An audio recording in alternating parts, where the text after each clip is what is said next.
अपने सामने खड़े आदमी को देखकर आहान गुस्से में नजर आने लगा और फिर उसने पूछा, मिस्टर विक्रम, आप यहां क्या कर रहे हैं? आंखों पर गोल्डन चश्मा लगाया और दिखने में बेहद ही अमीर नजर आने वाले उस शख्स ने आहान की तरफ देखकर कहा, मैं तुम्हें लेने आया हूं यंग मास्टर। अब आपसे ज्यादा बहस तो नहीं कर सकता क्योंकि मैं भी आपके पापा का बस नौकर ही हूं, लेकिन उन्होंने जो कहा है वो काम तो पूरा करना ही होगा।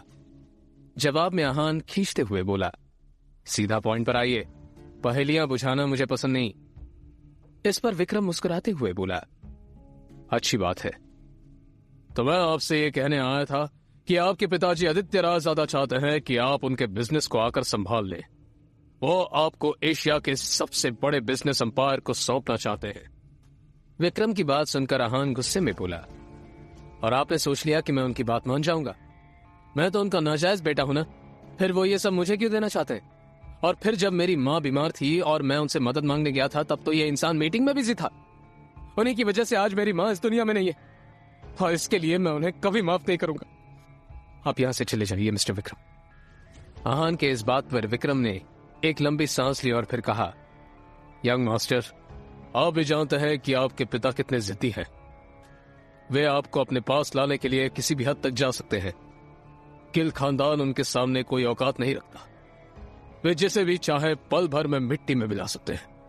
लेकिन हां, आपके साथ जो कुछ भी हुआ उन बातों को आप भूल जाइए। अब मिस्टर रायजादा आपको वो सब कुछ देने को तैयार हैं जिसके आप हकदार हैं। आहान ने जैसे अपना आखिरी फैसला सुनाते हुए कहा, आप यहां से चले जाइए मिस्टर विक्रम, और उन्हें बता दीजिए कि मुझे उनके दौलत में कोई इंटरेस्ट नहीं है। उनकी सारी दौलत मिलकर भी मेरी मां को वापस नहीं ला सकती। और गलती से भी किसी को यह बात पता नहीं चलनी चाहिए कि मैं रायजादा खानदान से हूं और रायजादा ग्रुप के मालिक आदित्य रायजादा का बेटा हूं। इतना कहकर आहान ने अपनी बाइक स्टार्ट की और वहां से निकल गया। विक्रम उसे जाता हुआ देखता रहा और फिर अपना मोबाइल निकालकर आदित्य रायजादा का नंबर डायल किया। दूसरी तरफ से आवाज आने पर विक्रम बोला,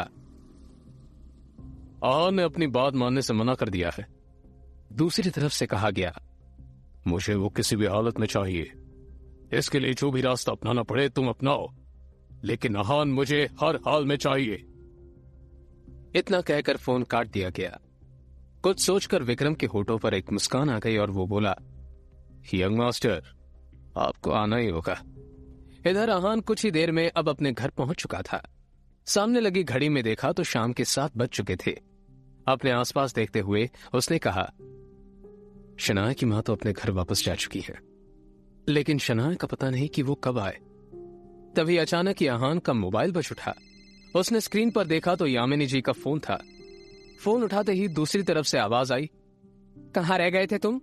तुम्हें पता है कि तुम्हारी वजह से मेरी सहेलियों के सामने कितनी बेइज्जती हुई मेरी, और ऊपर से तुम्हारा फोन भी नहीं लग रहा था। फिर मुझे वापस अपने घर आना पड़ा। कहां थे इतनी देर तक? जवाब में आहान ने थोड़ा लड़खड़ाती जुबान में कहा, माँ जी, वो मैं शनाया को लेने चला गया, उसका फोन। तभी यामिनी जी ने कहा, फोन दो से, उसका फोन भी नहीं लग रहा। इस पर आहान ने कहा, मगर शनाया मेरे साथ यहां नहीं आई। पर अभी तो तुमने कहा था कि तुम उसे लेने गए थे, यामिनी जी ने पूछा।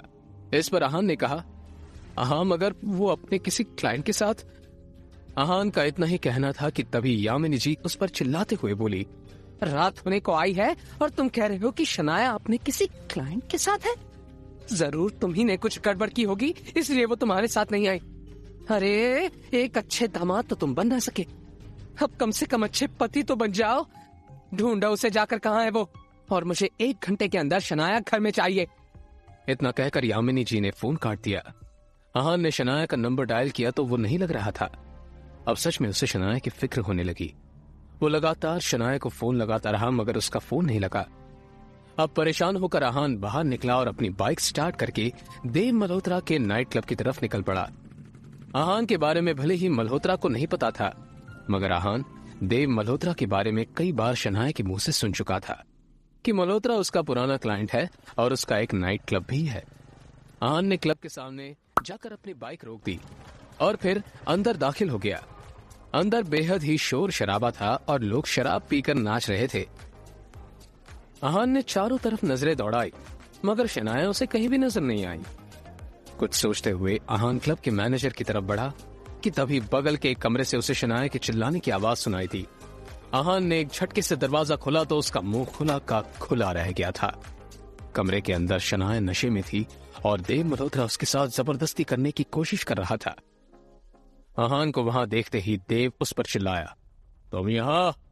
तुम्हारी हिम्मत कैसे हुई यहां आने की? आहान की आंखें गुस्से से लाल हो चुकी थी।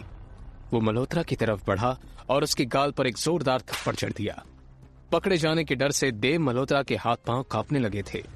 इधर शनाया अब बेहोश हो चुकी थी और फिर आहान शनाया को उठाते हुए अपने दांत पीसते हुए बोला, मिस्टर देव मल्होत्रा, मैं शनाया का पति हूं।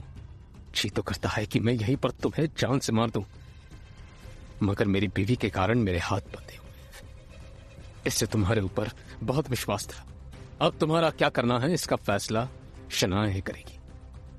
इतना कहकर आहान ने शनाया को अपनी गोद में उठाया और वहां से निकल गया। मल्होत्रा अभी भी अपने गाल पर हाथ रखे उसे जाता हुआ देख रहा था। घर पहुंचकर आहान ने शनाया को अपनी गोद में उठाकर अपने बेड के करीब ले गया और फिर उसे उस पर सुला दिया।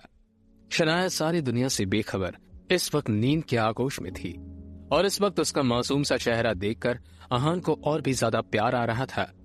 आहान ने शनाया का चेहरा देखते हुए कहा, मुझे पता है कि हमारा एक साथ सोना आपको पसंद नहीं, पर आज की रात आपको इसी कमरे में सोना पड़ेगा, क्योंकि आप ऐसी हालत में नहीं हो जो मैं आपको अकेले छोड़ दूं।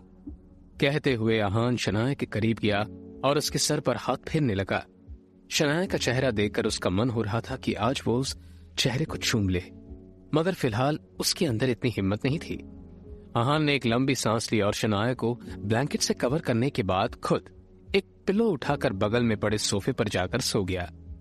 सुबह आहान जल्द ही उठ गया और बाथरूम से बाहर निकलकर अपने कपड़े पहन ही रहा था जब शनाया की आंख खुली। शनाया खुद को आहान के बेड पर देखते ही उस पर चिल्ला पड़ी, आपकी हिम्मत कैसी हुई मुझे अपने साथ सुलाने की? कैसे आई मैं यहाँ? आहान शनाया की तरफ हैरानी से देखने लगा। उसने तो उम्मीद की थी कि आज शनाया उसे थैंक्स बोलेगी क्योंकि आहान ने उसे बचाया था, मगर ये तो उल्टा आहान पर ही बरस रही थी। तभी शनाया ने फिर से कहा, आपको पता है ना कि मेरा कमरा अलग है, फिर अपने बेड पर मुझे सुलाने की आपकी हिम्मत कैसी हुई? क्यों किया आपने ऐसा? इस पर आहान ने कहा, शनाया, आप रात को नशे में थी और मैं आपको मल्होत्रा से बचाकर यहां लाया था। आपकी हालत देखकर मैंने आपको अकेला छोड़ना सही नहीं समझा, बस इसलिए। अब शनाया को बीती रात की सारी घटना याद आ गई जब देव मल्होत्रा ने उसके ड्रिंक्स में कोई दवा मिला दी थी और फिर उसका फायदा उठाना चाहा था। जब आहान वहां आया तो यहां तक शनाया को सब याद था।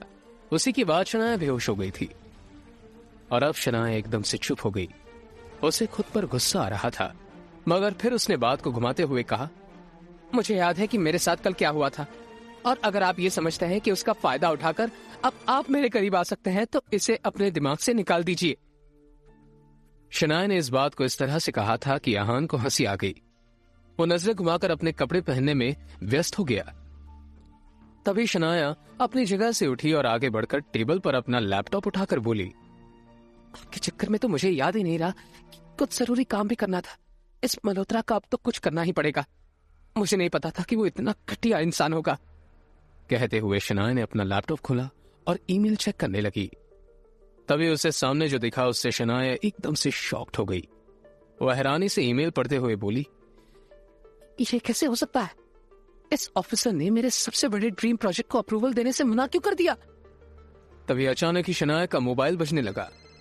उसने स्क्रीन पर देखा तो उसके दादाजी आनंद गिल का कॉल था। गिल कंस्ट्रक्शन कंपनी के बिजनेस से जुड़े सारे अहम फैसले वही लेते थे। शनाया फोन की तरफ ऐसे देखने लगी जैसे अगर उसे उठा लिया तो कयामत ही आ जाएगी। उसे पता था कि बिजनेस से जुड़े फैसले लेने में उसके दादाजी बेहद ही सख्त थे और अगर उसने फोन उठाया तो कुछ बुरा ही सुनने को मिलेगा। आखिर में फिर शनाया ने फोन उठाकर अपने कानों में लगा लिया। कुछ देर तो वो यूं ही दूसरी तरफ से बातें सुनती रही और फिर आखिर में मोबाइल उसके हाथों से छूटकर नीचे गिर गया। वो एकदम से सदमे में आ चुकी थी। आखिर क्या कहा गया फोन की दूसरी तरफ? क्या आहान और शनाया के बीच मिटेंगी दूरियां? जानने के लिए बने रहिए इस कहानी के साथ सिर्फ और सिर्फ पॉकेट एफएम ऐप पर।